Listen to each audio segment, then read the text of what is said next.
दोस्तों, आप सभी को पता होगा कि रशिया के प्रेसिडेंट व्लादिमीर पुतिन इंडिया आए थे, अभी जा चुके हैं। लेकिन जब ये इंडिया आए, इस एक दो दिन के दौरान में काफी ज्यादा डील्स हैं और काफी ज्यादा चीजें हैं जो स्टेटमेंट्स हमें देखने को मिली है, जिस वजह से इंडिया का जो मार्केट है एक अप ट्रेंड हमें दिखा सकता है और इंडिया एज ए इकोनॉमी के लिए काफी अच्छी बात है। अब बात करेंगे इस वीडियो के अंदर क्या क्या ऐसी डील्स हुई हैं जो कि व्लादिमीर पुतिन और मोदी जी के बीच में हुई हैं, दोनों नेशंस के बीच में हुई हैं, और क्या क्या बेनिफिट्स इससे इंडिया को यहाँ पे मिलेंगे। इसके अलावा इंडियन ऑयल कॉर्पोरेशन हो गया, सुजलॉन एनर्जी हो गया, विप्रो लिमिटेड हो गया, इन बड़ी बड़ी कंपनीज की तरफ से काफी बड़े अनाउंसमेंट्स आ रहे हैं, उनको भी डिस्कस करते हैं और कुछ बोनस अनाउंसमेंट्स को भी डिस्कस करेंगे। आते हैं, सबसे पहले हम बात करेंगे ट्रेड एक्सपेंशन को लेकर। यहाँ पे बात करिए व्लादिमीर पुतिन और हमारे मोदी जी ने, एंड दोनों ही नेशंस के बीच में एक्सपेक्ट करा जा रहा है दोनों ही लीडर्स द्वारा कि बायलैटरल ट्रेड का जो नंबर है ना वो $100 बिलियन तक चले जाएगा 2030 तक। एंड एक्चुअल में काफी अच्छा नंबर है, क्योंकि दोनों ही नेशंस अगर आपस में डील करते हैं और इतना बड़ा डील होता है तो कहीं ना कहीं इंडिया के लिए तो काफी अच्छी बात होगी। साथ ही साथ में अगर आप देखें तो इंडिया तो मोस्टली ऑयल के लिए डिपेंडेंट है, लेकिन रशिया जो है यहाँ पे फार्मास्यूटिकल्स हो गए या कंज्यूमर गुड्स हो गए उसको बैलेंस आउट कर देगा, जो भी ऑयल वो यहाँ से खरीद रहे हैं। तो चीजें काफी अच्छी हैं क्योंकि दोनों ही नेशंस के पास एक दूसरे को देने के लिए काफी सामान है एंड इंडिया इसमें एक एडवांटेज ले सकता है। अगली जो यहाँ पे बात हुई है वो एनर्जी सिक्योरिटी पे हुई है। देखिए, इंडिया जो है ऑयल लेता है रशिया से, हम सभी को पता है, लेकिन कई बारी दिक्कत आती है कि ट्रंप प्रेशर बनाता है रशिया पे। अब रशिया ने तो सुनना बंद कर दिया है, तो ट्रंप प्रेशर बनाता है मोदी जी पे या कह लीजिए इंडिया पे कि रशियन ऑयल को परचेज मत करिए। यहाँ पे पता है व्लादिमीर पुतिन जी ने क्या कहा है कि यूएसए खुद रशिया के ऊपर डिपेंडेंट है काफी ज्यादा एटॉमिक फ्यूल लेने के लिए, या फिर आप कह सकते हैं जो एक्सप्लोसिव फ्यूल होता है ना, जो एक्सप्लोसिव मटेरियल में यूज होता है उसको लेने के लिए। तो व्लादिमीर पुतिन ने साफ कहा है, यहाँ पे साफ क्लियर कर दिया है कि अनइंटरप्टेड शिपमेंट्स होंगे हमारे क्रूड ऑयल के इंडिया हो। मतलब इंडिया और रशिया को ऑयल से रिलेटेड तो कुछ डिस्कस करने की जरूरत ही नहीं है। पुतिन जी ने साफ सीधी बात रख दी है कि हमारी तरफ से यहाँ पे कोई प्रॉब्लम नहीं आएगा, कोई भी इंटरप्शन नहीं आएगा, जितना ऑयल इंडिया चाहता है उतना ऑयल इंडिया को मिल जाएगा अनइंटरप्टेड। तो ये चीज काफी अच्छी हुई है।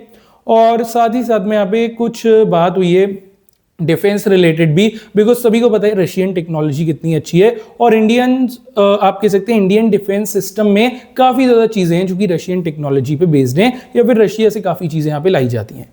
जहाँ पे एक चीज यहाँ पे फाइनल हुई है कि इंडिया जो है यहाँ पे एक nuclear powered attack submarine lease करेगा रशिया से, जिसकी वैल्यू बताई जा रही है $2 बिलियन।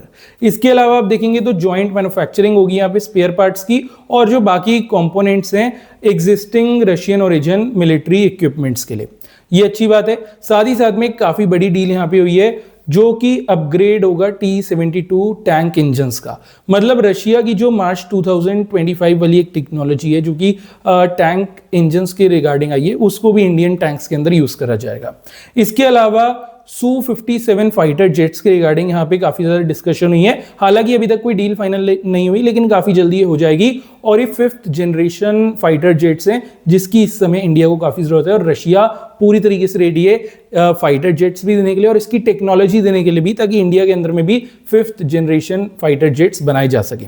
चीजें काफी अच्छी हुई हैं, मार्केट्स के लिए अच्छी बात है, चाहे डिफेंस सेक्टर हो गया, चाहे हमारा फार्मा सेक्टर हो गया, काफी अच्छी बात है सबके लिए। तो इंडियन मार्केट्स के अंदर वी कैन एक्सपेक्ट कि मंडे जो है हल्की बहुत हरियाली हमें देखने को मिले। अच्छा, बाकी अब चलिए बाकी न्यूज की तरफ बढ़ते हैं। उससे पहले एक रिक्वेस्ट आपसे करना चाहूंगा, वीडियो अगर यहां तक आप देख रहे हैं तो कुछ ना कुछ तो अच्छा लगा होगा, तो प्लीज वीडियो को लाइक कर देना, लगे हाथ चैनल को सब्सक्राइब भी कर देना। अगली खबर की तरफ बढ़ें तो ये खबर आ रही है वारे सोलर अमेरिकास की तरफ से। बेसिकली वारे एनर्जीज का जो एक सोलर वाला एक सब्सिडरी कंपनी है अमेरिका के अंदर, वहां से एक अच्छी खबर आ रही है कि इस कंपनी को या इस सब्सिडरी फर्म को जो है 288 मेगावाट का एक मॉड्यूल का सप्लाई ऑर्डर मिला है यूएस बेस्ड डेवलपर की तरफ से, और ये जो प्रोजेक्ट है फाइनेंशियल ईयर 2026-2027 में होगा। इसके बावजूद भी अगर आप देखेंगे वारे एनर्जीज की जो शेयर है फ्राइडे के सेशन में लगभग 4% गिरे थे, लेकिन हो सकता है मंडे से थोड़ा सा बाजार इस पे फोकस करे, तो इस चीज पे आप ध्यान रख सकते हैं। ठीक है, अगली खबर आ रही है यहाँ पे आईडीबीआई बैंक के रिगार्डिंग। देखिए, सभी को पता है गवर्नमेंट ऑफ इंडिया के पास एक मेजॉरिटी स्टेक है आईडीबीआई बैंक के अंदर, जिसकी अभी करंट वैल्यू $7.1 बिलियन है। तो अभी गवर्नमेंट ऑफ इंडिया पूरी तरीके से रेडी है अपना पूरा मेजॉरिटी स्टेक निकालने के लिए, और इन्होंने यहाँ पे बिड्स भी ओपन कर दिए, बिडर्स को इन्वाइट भी करना स्टार्ट कर दिया है कि ये जो $7.1 बिलियन का स्टेक है गवर्नमेंट ऑफ इंडिया का आईडीबीआई बैंक के अंदर, इसको ये लोग यहाँ पे सेल करने जा रहे हैं। मतलब एक तरह से आईडीबीआई बैंक जो है प्राइवेटाइज होने वाला है। अब देखते हैं कौन सी फर्म या कौन सा बैंक आकर के यहाँ पे ये डील करता है। वैसे तो इंटरेस्ट अगर मैं बताऊं कोटक महिंद्रा बैंक का काफी नजर आ रहा है, एमिरेट्स का एनबीडी बैंक है और साथ ही साथ में फेयरफैक्स फाइनेंशियल है। इन 3 बड़े बैंक्स ने, बड़े फाइनेंशियल इंस्टीट्यूशंस ने काफी इंटरेस्ट यहाँ पे दिखाया है। अब देखते हैं क्या होता है इसका, लेकिन जो भी हो आईडीबीआई बैंक के इन्वेस्टर्स के लिए अच्छा ही होगा। अगली खबर सामने आ रही है रिलायंस इंडस्ट्रीज की तरफ से। S&P ग्लोबल रेटिंग्स, जो कि एक काफी बड़ी रेटिंग एजेंसी है ऑल ओवर द ग्लोब, इन्होंने यहाँ पे रिलायंस इंडस्ट्रीज की जो क्रेडिट रेटिंग है उसको A- कर दिया है BBB+ से। मतलब ये रेटिंग को इंप्रूव करा गया है, जो कि एक अच्छी बात है। कंपनी के कैश फ्लो को देखते हुए स्टेबिलिटी है कैश फ्लो के अंदर, कैश फ्लोज इंक्रीज हो रहे हैं, जो कि एक अच्छी बात है। साथ ही साथ में कंपनी जो है कंज्यूमर फोकस्ड बिजनेसेस के अंदर एक्सपैंड कर रही है, जैसे डिजिटल सर्विसेज हो गई, रिटेल हो गया, एंड लगभग 60% कंट्रीब्यूशन यहीं से आ रहा है। अभी चीजें काफी अच्छी हैं। ऑपरेटिंग कैश फ्लो भी फाइनेंशियल ईयर 2026 तक 60% ये रिटेल और डिजिटल सर्विसेज वाले बिजनेस से आएगा, जो कि काफी अच्छी बात है। अपने आप को डाइवर्सिफाई कर रहा है रिलायंस ग्रुप, तो रिलायंस इंडस्ट्रीज पे भी थोड़ी नजर हम रख सकते हैं। अगली खबर आ रही है आरबीआई की तरफ से। रिजर्व बैंक ऑफ इंडिया जो है 1.45 ट्रिलियन रुपीस को इंजेक्ट करने जा रहा है मार्केट के अंदर दिसंबर में, और इससे पहले अब कुछ मेजर्स को यहाँ पे ले लिया गया है। मतलब काफी इंपॉर्टेंट आप कह सकते हैं रूल्स यहाँ पे या कुछ टर्म्स को यहाँ पे सोचा गया है कि ये जो 1.45 ट्रिलियन रुपीस है अगर बाजार में इंजेक्ट होगा तो किस फेज में होगा, किस प्रकार से होगा, ताकि कोई गड़बड़ ना हो। अब होता यूजुअली क्या है कि आपने देखा होगा इस समय रुपी जो है डॉलर के अगेंस्ट में काफी हद तक डिप्रिशिएट हो रहा है, ऑल टाइम लो पे आ चुका है। अब यहां पे अगर इतना सारा पैसा बिना सोचे समझे मार्केट में डाला जाएगा तो सिचुएशन इवन खराब हो सकती है। लेकिन इसी वजह से यहाँ पे काफी अच्छा प्लानिंग किया है कि कैसे कैसे पैसा जो है गवर्नमेंट बॉन्ड्स में जाएगा और डॉलर रुपी स्वैप के अंदर जाएगा, जिस वजह से हमारा रुपी यहाँ से थोड़ा सा स्ट्रांग होता देखने को मिल सकता है। तो वी कैन एक्सपेक्ट कि हो सकता है जनवरी में रुपी की जो हालत है अगेंस्ट द यूएस डॉलर वो थोड़ी सी इंप्रूव हो जाए। ठीक है, इस चीज का हम थोड़ा सा ध्यान रख सकते हैं। और जब से रुपी ऑल टाइम लो पे आए तब से आरबीआई थोड़ा सा और इसको ध्यान से सोचने समझने में लगी हुई है। अच्छा, वीडियो के अंदर यहां तक आ गए हैं तो प्लीज लाइक कर देना वीडियो को, चैनल को सब्सक्राइब कर देना, बिकॉज ऐसे लेटेस्ट वीडियोस आपको डेली देखने को मिलते हैं। अगली खबर जो है भारत रसायन की तरफ से आ रही है। फ्राइडे को ये कंपनी का शेयर 2.5% से ज्यादा टूटा और 10,082 रुपीस पे क्लोज हुआ। अनाउंसमेंट की बात करें तो कंपनी ने स्प्लिट और बोनस दोनों चीजें अनाउंस कराए। स्प्लिट अनाउंस कराए 5:10 के रेशियो से और बोनस अनाउंस कराए 1:1 के रेशियो से। कुल मिला के 2 बारी आपके शेयर्स 2 गुने होंगे। आपको समझा देता हूं, एक शेयर है अगर आपके पास कंपनी का तो पहले आपको बोनस मिलेगा एक शेयर का, एक शेयर कन्वर्ट हो जाएगा 2 शेयर में। अब ये जो 5:10 का स्प्लिट है इसको हम सिंप्लीफाई करें तो 1:2 का बनेगा। तो अब जो 2 शेयर थे वो 4 शेयर में कन्वर्ट हो जाएंगे। कुल मिला के आपके पास जितने मर्जी शेयर हो, हर एक शेयर पे 3 नए शेयर्स आपको मिल जाएंगे, हर एक शेयर अपना 4 शेयर में कन्वर्ट हो जाएगा। बोनस और स्प्लिट रेशियो काफी अच्छा है। एक्स डेट और रिकॉर्ड डेट जो है 12 दिसंबर यानी कि 12 दिसंबर की रखी गई है। अगली खबर की अगर हम बात करें तो ये जो अपडेट है इंडियन ऑयल कॉर्पोरेशन की तरफ से सामने आ रही है। आईओसी का जो शेयर है फ्राइडे के सेशन में रफली 163 रुपीस पे क्लोज हुआ था।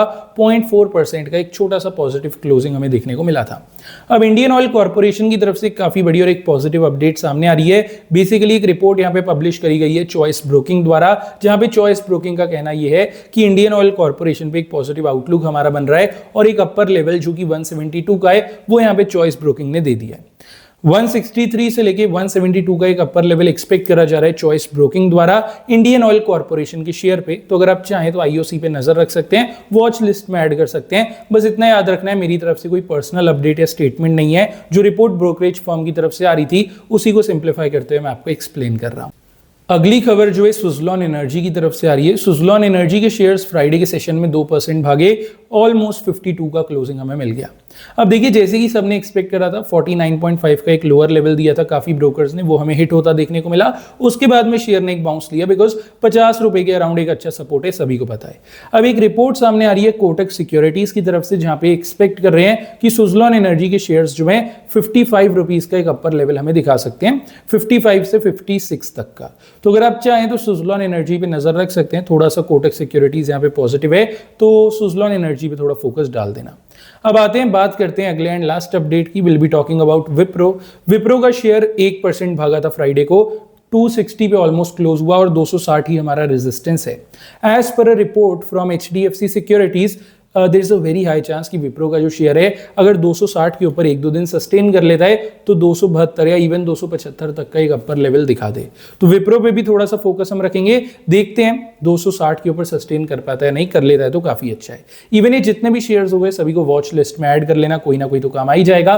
वीडियो अच्छी लगी हो लाइक कर देना, चैनल को सब्सक्राइब कर लेना, ऐसे लेटेस्ट वीडियोस आपको डेली मिलते रहेंगे। अब चलिए मिलते हैं डायरेक्टली कल के एक अपडेटेड वीडियो के साथ में।